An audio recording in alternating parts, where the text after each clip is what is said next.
God spoke to Moses, "Cut out 2 tablets of stone just like the originals and engrave on them the words that were on the original tablets you smashed. Be ready in the morning to climb Mount Sinai and get set to meet me on top of the mountain. Not a soul is to go with you, the whole mountain must be clear of people, even animals, not even sheep or oxen can be grazing in front of the mountain." So Moses cut 2 tablets of stone just like the originals. He got up early in the morning and climbed Mount Sinai as God had commanded him, carrying the 2 tablets of stone. God descended in the cloud and took up his position there beside him and called out the name, God. God passed in front of him and called out, God, God, a God of mercy and grace, endlessly patient, so much love, so deeply true, loyal in love for 1,000 generations, forgiving iniquity, rebellion, and sin. Still, he doesn't ignore sin. He holds sons and grandsons responsible for a father's sins to the 3rd and even 4th generation. At once, Moses fell to the ground and worshipped, saying, "Please, O Master, if you see anything good in me, please Master, travel with us, hard-headed as these people are. Forgive our iniquity and sin. Own us, possess us." And God said, "As of right now, I'm making a covenant with you, in full sight of your people I will work wonders that have never been created in all the earth, in any nation. Then all the people with whom you're living will see how tremendous God's work is, the work I'll do for you. Take careful note of all I command you today. I'm clearing your way by driving out Amorites, Canaanites, Hittites, Perizzites, Hivites, and Jebusites. Stay vigilant. Don't let down your guard lest you make covenant with the people who live in the land that you are entering and they trip you up. Tear down their altars, smash their phallic pillars, chop down their fertility poles. Don't worship any other god. God, his name is the Jealous One, is a jealous God. Be careful that you don't make a covenant with the people who live in the land and take up with their sex and religion life, join them in meals at their altars, marry your sons to their women, women who take up with any convenient god or goddess and will get your sons to do the same thing. Don't make molten gods for yourselves. Keep the Feast of Unraised Bread. Eat only unraised bread for 7 days in the month of Abib, it was in the month of Abib that you came out of Egypt. Every firstborn from the womb is mine, all the males of your herds, your firstborn oxen and sheep. Redeem your firstborn donkey with a lamb. If you don't redeem it you must break its neck. Redeem each of your firstborn sons. No one is to show up in my presence empty-handed.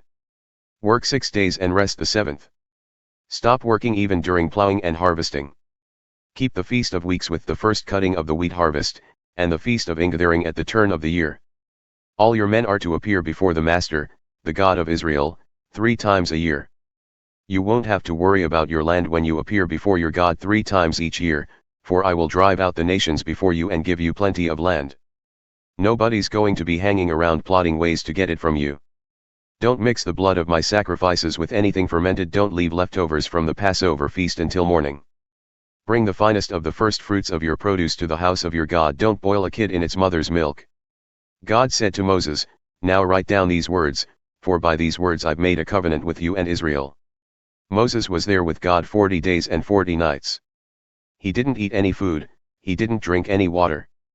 And he wrote on the tablets the words of the covenant, the 10 words. When Moses came down from Mount Sinai carrying the 2 tablets of the testimony, he didn't know that the skin of his face glowed because he had been speaking with God.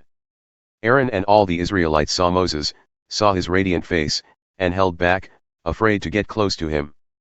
Moses called out to them. Aaron and the leaders in the community came back and Moses talked with them. Later all the Israelites came up to him and he passed on the commands, everything that God had told him on Mount Sinai. When Moses finished speaking with them, he put a veil over his face, but when he went into the presence of God to speak with him, he removed the veil until he came out. When he came out and told the Israelites what he had been commanded, they would see Moses' face, its skin glowing, and then he would again put the veil on his face until he went back in to speak with God. Building the place of worship. Moses spoke to the entire congregation of Israel, saying, "These are the things that God has commanded you to do, work 6 days, but the 7th day will be a holy rest day, God's holy rest day. Anyone who works on this day must be put to death. Don't light any fires in your homes on the Sabbath day." The offerings. Moses spoke to the entire congregation of Israel, saying, "This is what God has commanded, gather from among you an offering for God.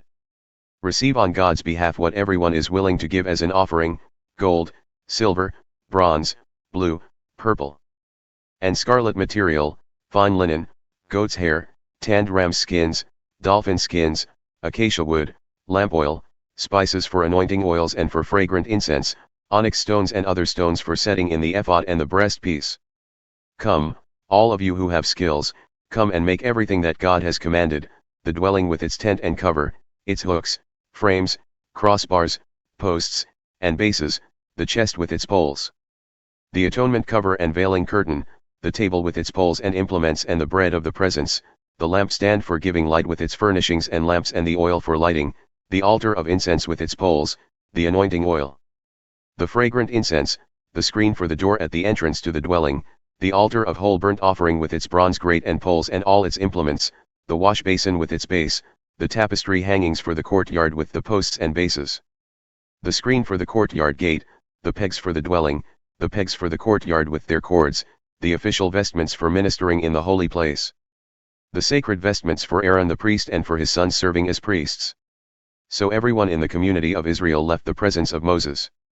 Then they came back, everyone whose heart was roused, whose spirit was freely responsive, bringing offerings to God for building the tent of meeting, furnishing it for worship and making the holy vestments. They came, both men and women, all the willing spirits among them, offering brooches, earrings, rings, necklaces, anything made of gold, offering up their gold jewelry to God. And anyone who had blue, purple, and scarlet fabrics, fine linen, goat's hair, tanned leather, and dolphin skins brought them.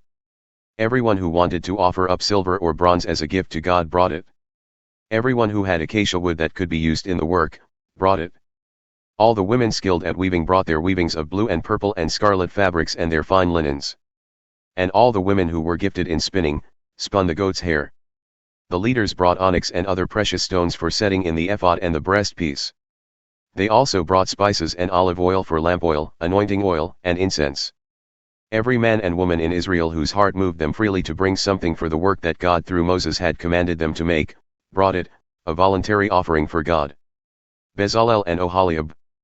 Moses told the Israelites, "See, God has selected Bezalel son of Uri, son of Hur, of the tribe of Judah.